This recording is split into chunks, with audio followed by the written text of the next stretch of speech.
Most managers try to motivate people with pressure, positivity speeches, or personality quizzes. But real motivation? It's built on 4 workplace conditions that quietly decide whether someone thrives or quietly checks out. And here's the surprising part. When one condition breaks, performance drops almost immediately, not because someone suddenly stopped caring, but because the environment shifted. A manager named Jordan reached out and said, "My team is smart. My team is capable. So why does everything feel like pulling a wagon uphill?" So I sat in on one of her meetings, and within 20 minutes, the pattern showed itself. Her team wasn't unmotivated. They were unsupported. All 4 drivers of motivation were breaking down at the same time, and once we fixed them, performance changed within 2 weeks. First, meaningfulness is the sense that the work matters and that I matter in it. In Jordan's meeting, everything started with metrics, deadlines, and backlog. But there was no mission. There was no story, no anchor. Meaning fades fast when leaders talk numbers but never impact, when tasks feel disconnected from a bigger purpose, or people feel interchangeable, like anyone could do their job the same way.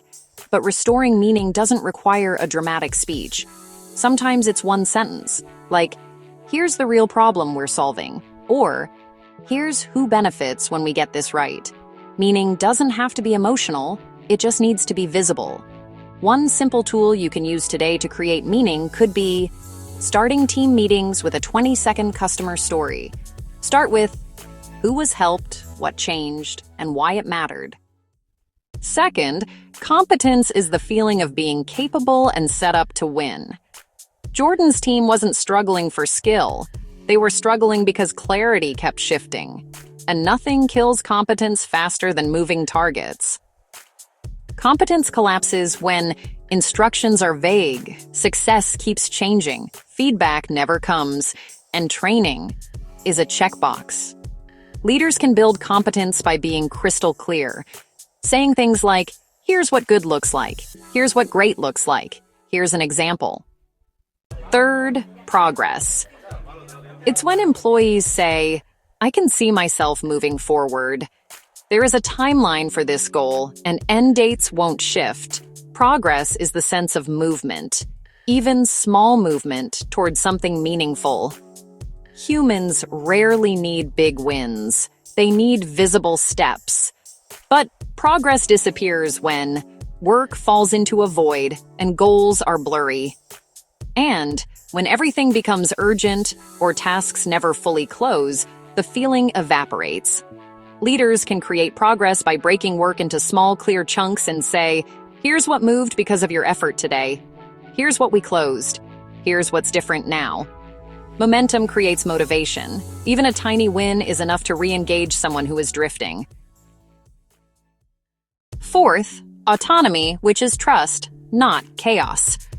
Autonomy collapses under micromanagement like multiple daily check-ins, overly specific instructions, and unnecessary approval requirements that slow everything down. Autonomy rises when leaders let people choose the route, the method, the tool, the sequence, or the plan. One of the most powerful things a leader can say is, "I trust your judgment. Let me know what you need from me." Because people rise when they feel trusted, and they can shrink when they feel controlled. So, as a leader, before you assume someone lost motivation, check the setup. First, is the work meaningful? Second, do they feel competent? Third, can they see progress? And finally, do they have real autonomy? If you can fix these, then you rarely need to motivate at all. This is Uncommon Sense Lab, where we decode the psychology of work. If this helped you lead smarter, drop a question below.